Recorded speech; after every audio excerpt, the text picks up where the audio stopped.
I'm so glad that you've joined us across your Christian television network, wherever you find yourself. If you're watching us on a digital media platform, I want to encourage you to like this, share this, tell your in-laws, tell your outlaws, and I'm thrilled to have someone I recently met that is coming to us from Franklin, Tennessee area here in studio. I'd like to welcome Ryan Higgins. Honor to have you, Ryan. Thanks for having me. Pleasure to be here. Well, thank you. And we're going to talk a little bit about what the Lord's commissioned you to do in this hour, and I love it because you're definitely being salt and light in the public square arena. But before we get into some of those details, talk a little bit about your background, because it obviously ties in. I've been in the politics and faith intersection for just a little over 20 years. I started out, I was in college up in Pensacola, and in 2004, and it was my first kind of go at politics. I had no idea what I was doing. I was a pre-law major, and I helped with the George W. Bush campaign in 2004.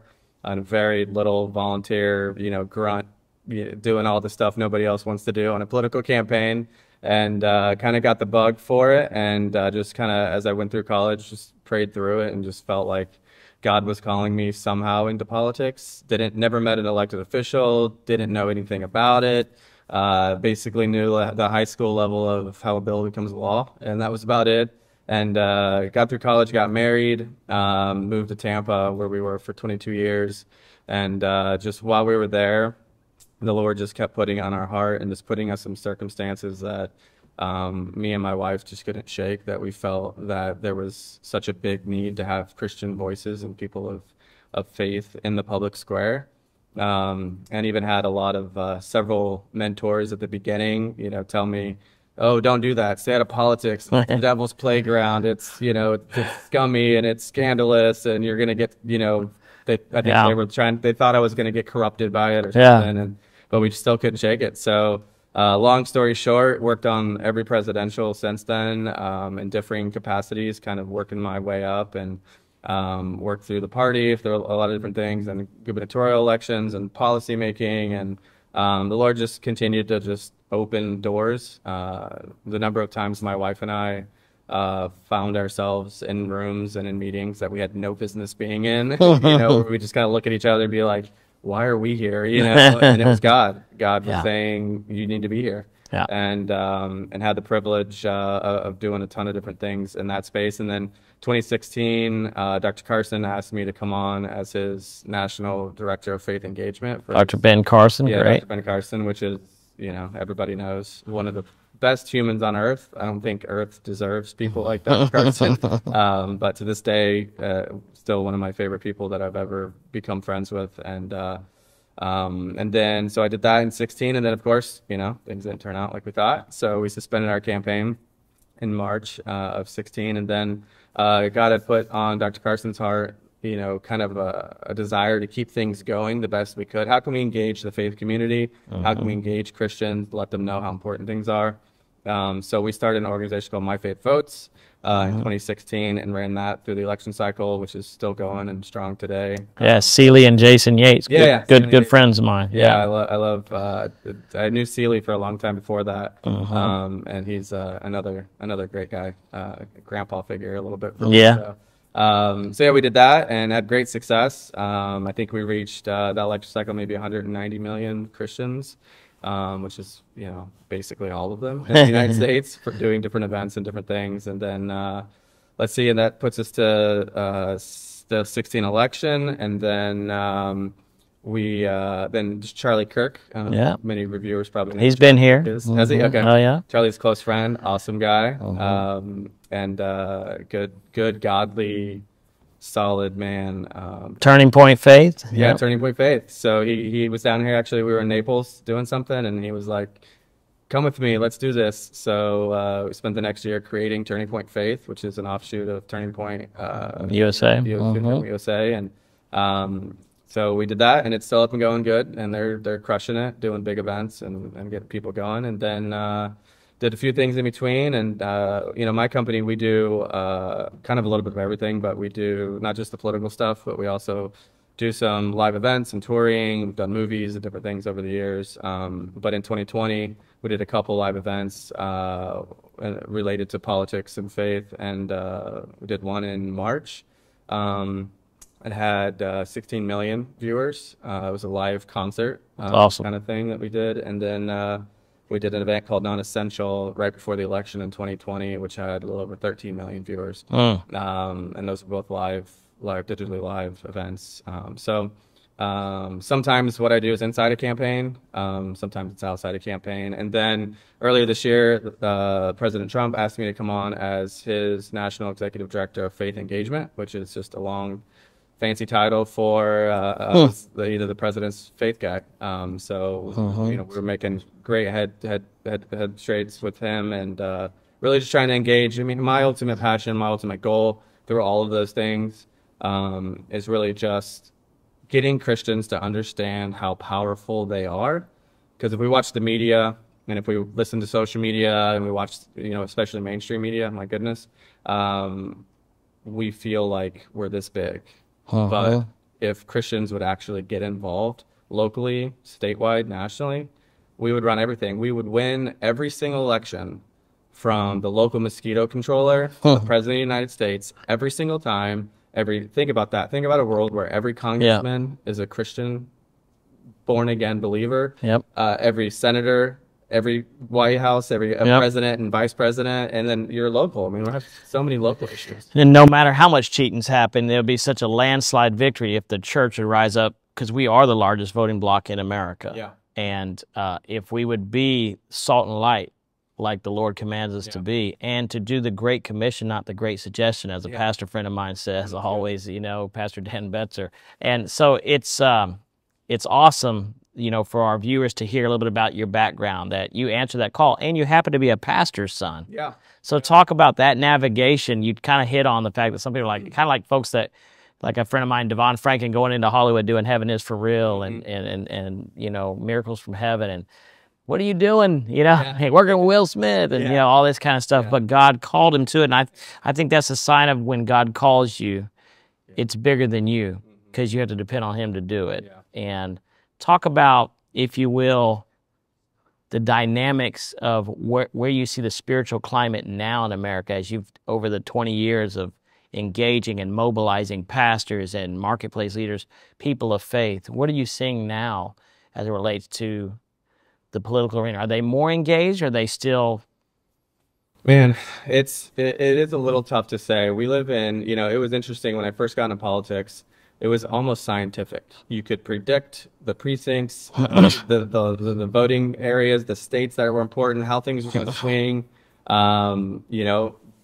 President Trump changed all of that. It's all completely unpredictable now. So even those of us that have done it for a long time, and people who've done it a lot longer than me, it really is hard to get a finger on the pulse of what's going on in the country. I will say, working with the president, obviously gives me the opportunity to talk to thousands of faith leaders. I've spent a lot of time in Iowa, obviously, it's an important state right now, traveling, all across that state, meeting with pastors and faith leaders. I would say kind of the general, if you're talking from a national level, I think there's a lot of hesitance right now. I think in some ways, apathy has always been a problem with Christians as far as voting goes.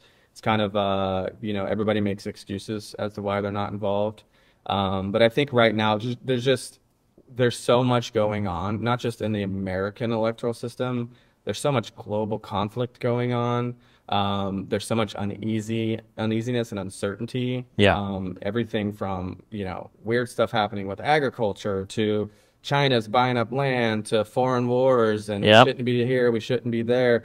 That's all weighing on the minds and hearts of Christians. And then you bring into account, which we can't ignore, all the historic things that are happening to President Trump. And again, like him, dislike him, be neutral on him. These things have never happened to a president before. 90 federal indictments, or 90 counts for indictments. Like it's creating an atmosphere inside the church where I think probably one of the most common things I've heard, even from family members, is, especially when maybe earlier in the year when the Republican primary was scattered a little bit and we didn't know who the forefronter was going to be.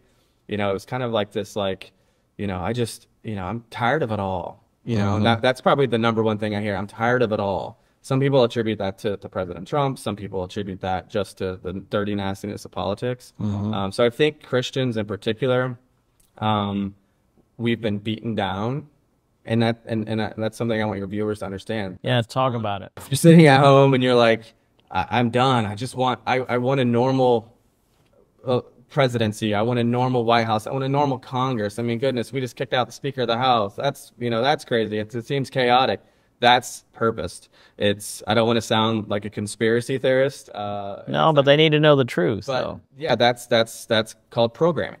CTN, you guys do programming, right? You decide what's best for your viewers. You guys look at it from the lens of the Bible, from morality, from godliness. The mainstream media, social media, Mark Zuckerberg and those people, they don't have that moral compass. Yeah. They're looking at how can they control power inside the United States to make them richer, to make them more powerful. And unfortunately, that's what's happening even with our elected officials too. So I guess to sum it up, everybody feels beat down, but I would say don't fall victim to it. come on. God is in control, but that doesn't mean, which I hear all the time, that doesn't mean you sit back and do nothing because God is in control. God calls us to be, we talk about stewardship. God, usually, and pastors talk about it tied with money, be a good steward of your money. I'd like to tie it more to time. God calls us to be good stewards of our time, and that includes voting. That does include praying for your elected officials, which we have to do. But don't let the mainstream media narrative and the social media and all the horrible TikToks and all the stuff that's going on. Please delete TikTok off your phone. Yeah. If you have it. It's garbage. It's not safe. And here's the thing. It's like you said, alluded to earlier. It's not about Republican, Democrat. It's about candidates up and down the ticket whose values and whose policies are closest to a biblical worldview. You may not like the candidate. The candidate may not be a believer, whether it's local, state, national, presidential. But the reality is, what are their policies? Did they stand for Israel? Did they stand for life? Did they stand for the biblical worldview? Marriage between male and female. Genesis chapter 1. Common sense stuff that sometimes pastors say. My friend George Barnes says 37% of pastors actually believe the Bible is absolute truth. And yet we're wondering why we're in the chaos we are in the land. Well, and you probably kind of alluded to it, it's because really the church has to rise up and come back to its biblical worldview and be that salt and light that he's called all of us to be if we call ourselves a believer in Jesus Christ. In fact, John 14:12 says, greater works shall we do, because he went to the Father. So he left that responsibility to us to be his ambassador in the public square, in the arenas where he calls us. What do you see is actually on the ballot? You hear people say, oh, there's a lot of things on the ballot, in the election. And their old saying, don't complain about what you permit. Well, George Barnes says 1 in 5 aren't even registered to vote. 1 in 5 individuals aren't even registered to vote who call themselves believers in Jesus Christ. And there's all kinds of stats out there, but millions of professing Christians are not even registered to vote. It just blows me away. They have a biblical responsibility to do so. What do you see on the ballot? I see the future of our entire country on the ballot, actually. Wow. I know that's a big statement. No, but you're on the inside, so that's good perspective. Yeah, I mean, it's just, you look at what's happened, and again, this isn't a Democrat or Republican thing. Yeah. I've said it for years. People ask me, what do you do? What's your company do? Is it, so you're Republican only? And I've said since day one of doing what I do, no, I'm happy to, I don't care what party they are. It's just so happened that the Democrats never asked to be a client of mine. So I think that says a lot. But I think it's on the ballot is the future of our country. If you look at what's happened in the last 3 years, we could talk for hours about economically what's happened. Everybody watching this at home, despite again what you're hearing, maybe I think they call it Bidenomics. I don't see it where I live. When I go buy eggs, it doesn't feel like the economy is doing better. But you got economy, and then you've got 8 million illegal immigrants. At least that's what we know of. I would assume it's quite a bit higher than that. Are now in our countries. They're living in my town. They're living in your town. They're living in your town. That has a dramatic and drastic impact on our country, morally, patriotically. Because if you remember, if you want to talk about Ellis Island or some of that stuff, part of which I love immigration. You know, I love people coming here the right way. Yeah. That's what makes America amazing. You know, my mom came the right way. Yeah, she's from Italy. I Yeah, have tons of friends who did, and they you know, we have a friend from Indonesia, and you know, one spouse has been here and the other one hasn't for years because they're waiting. You know, that's doing it the right way. Yeah, doing it the right way. But you know, 8 million here. I think that some say there was 11 million here before even Biden took office. So that has a massive impact on our country. Tons of some your viewers may not know. A lot of those aren't. You know, since we're talking about immigration, so that's a big ballot. Immigration is on the ballot. That's a big thing. Yes, sir. A lot of those people coming across the border, we think, oh, they're from Central America, Mexico, whatever. No, there's thousands that have came over from China, from Iran, from Syria, tons from Afghanistan. So we think about that. And, you know, again, you kind of alluded to it, Donald Trump doesn't stand to try to say he's a perfect person. And I'm not here to promote Donald Trump in any way, shape, or form, but at the end of the day, when you look at the his Bible, policies, and, you know, point to somebody in the Bible who was perfect, and you'll see that they don't even come close to matching up to the stuff that the imperfect people did for God. So God uses imperfect people to do amazing things. I'm imperfect, you're imperfect, everyone watching this is imperfect. President Trump is, and some of the people he has around him are. But God uses people like that to change the course of a country, and I think that's what's on the ballot. You know, I concur with you. I think about the disciples Jesus chose, and they were least likely candidates in man's eyes to do his will, but that 12 then went to 70, and then they changed the earth, you know, and so I always say never despise a day as a small beginning, but we're in the hour now, you know, hearing you talk, I concur with you. We cannot just say, let me just pray about it. We got to do something about it. And because Jesus is sitting down and we should be doing the greater works, we should be occupying till Jesus comes. That's what the word says. We're to occupy in our sphere of influence, wherever God has planted us. And we need to be engaged. And when we say engage, get a biblical worldview perspective on the issues. And really, don't you agree that most of the issues are social, moral issues, not even necessarily political issues? Some are, but... I think most of them are. And I think, too, we were talking about programming earlier. I think the left, progressives, whatever you want to call it, I think they've done such a good job about taking moral issues and making us all think they're political issues. And you touched on it earlier. I was going to say, you know, we look at, what was the stat you gave, 37% of pastors believe the Bible is absolute truth, according to George Barna. Yeah, that's one of the issues, too, when we're talking about political issues. Yeah. And this is for pastors, this is for kins and clergy and anybody. Don't let the world tell you what's political. Yeah. If you're going to a church, this is a bold statement, and not sure I like boldness. If you're going to a church and your pastor won't talk about abortion because it's political, find a new church. Amen. Find a new church. You're preaching better than amen. You're talking my language. Yeah, I mean, isn't a political issue. Your pastor should be talking about it. That's right. It's in your kids' schools. That's right. It's in your kids' schools. You have teachers who are telling your 4, 5, 6, 7, 8, 9-year-old boy that he's a girl, and they're pushing that in their mind. Yeah. That is not political. Yeah. So stop letting the world tell you it's political. And if your pastor isn't doing it, you know, somebody the other day was using the expression tough love. Yeah. And I kind of corrected them and I said, no, I don't agree with the term tough love. That's love.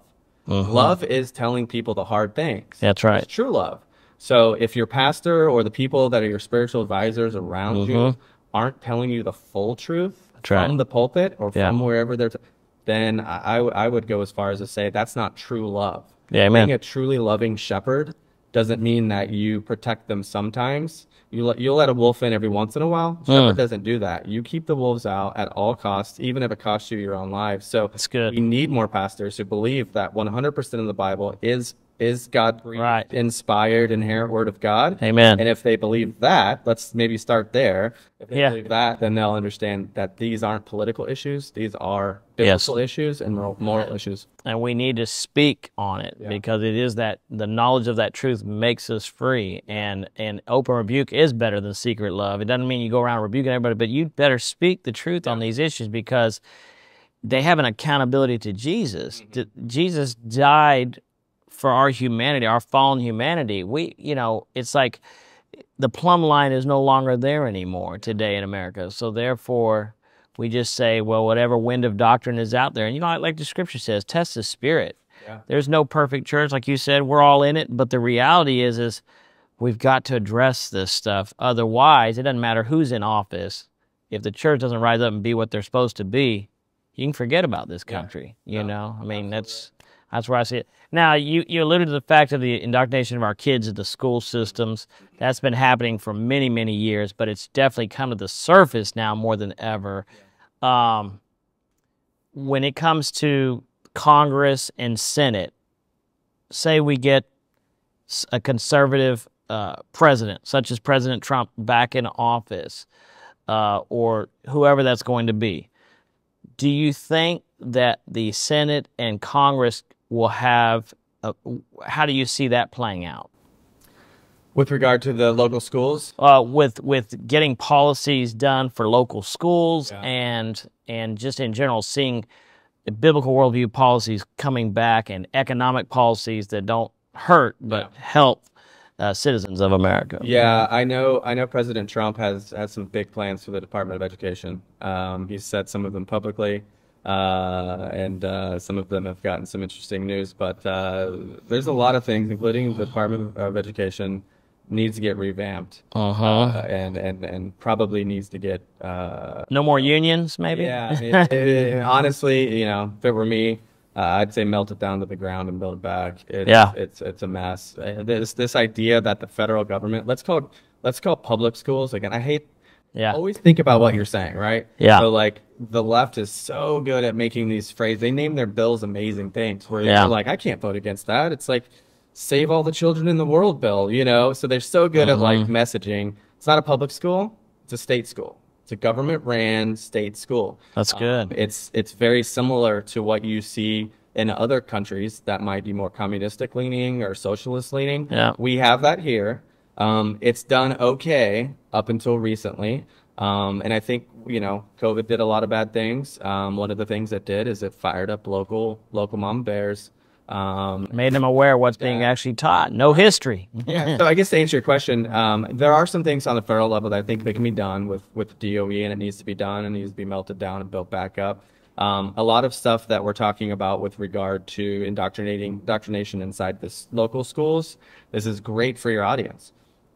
That a lot of people have this idea that the White House or Senate or Congress can fix everything. The local government has immense power. Your local city council has immense power, and your local school boards have immense power. And we've learned through COVID, local departments of health have immense power. So if you're at home watching this and you've never thought about running for office, but you've been upset with what's happened in the last 4 or 5 years, run for office. It's honestly, I've helped with tons of campaigns. It's not that scary. It's not that scary. Run for office. You know, if you have 10 friends that can give $1,000 for a local election, that's a good start. And I think everybody probably can find that, or 20 friends can give $500 or whatever it is. Yeah, that's good. Run for office, get in the fight. You want to fix the indoctrination that's happening to your kids, to your grandkids, run for office. That's so good what you're saying. There's an old saying that the problem that infuriates you the most is the problem God's assigned you to solve. Yeah. So I love that you're imploring people to get engaged and to do it. And the importance of local, I mean, that is so important. And so, man, I just thank you. Well, Tempus, your company, you're helping people globally. You alluded to you don't just do, you know, engage in the political public square arena, but what are some of the other projects on the horizon? Are you allowed to even say that at this time? Probably not most of them, but I think 24 is going to be exciting.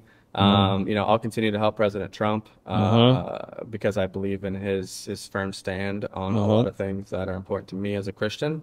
So you'll see some stuff coming out this year that a lot of your viewers can get involved with. But you know, I'm not here. I could care less if people look at my company or I'm here. It doesn't mean anything to me. God provides, and God always will provide. What's important to me is that the people watching this get a kind of a kick in the rear a little bit and say, you know what, we are powerful.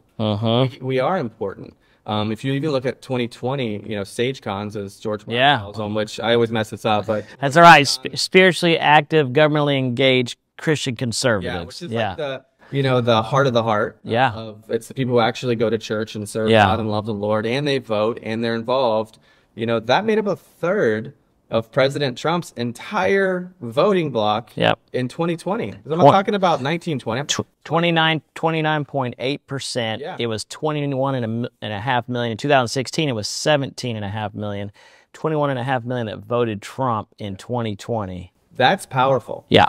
That to President Trump or to any candidate is very powerful. Not necessarily evangelical vote or faith vote. It's SageCon, right? Yeah, and if you that's going really, really micro, right? So if you go macro and talk about white evangelical Christians or whatever the political polling phrasing is, it's huge. It's even much, much bigger. But even if you just go down to the SageCons, so you have immense power at home.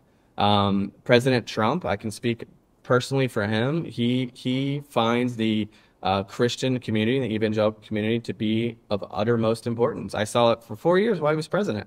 Never had as much access to the White House than I did when he was president. And so we just have to realize our power, and then not just sit at home and be and take it in, but actually go and do something with it. That's awesome, man. Well, thank you for standing up and being counted. And I want to thank you, friend. It's amazing. We're out of time with just a little bit of time we've talked. But, you know, be salt and light where God has planted you. Don't just get out and vote, but be engaged. Make that difference where God has planted you. Contend for the faith. Now more than ever, your voice matters because God's DNA is on the inside of you. And greater is he that's in you than what's in this world. Until next week, same time, same place, we sure look forward to seeing you soon across your Christian television network. You are the light of the world where he has planted you. We'll see you soon. God bless you.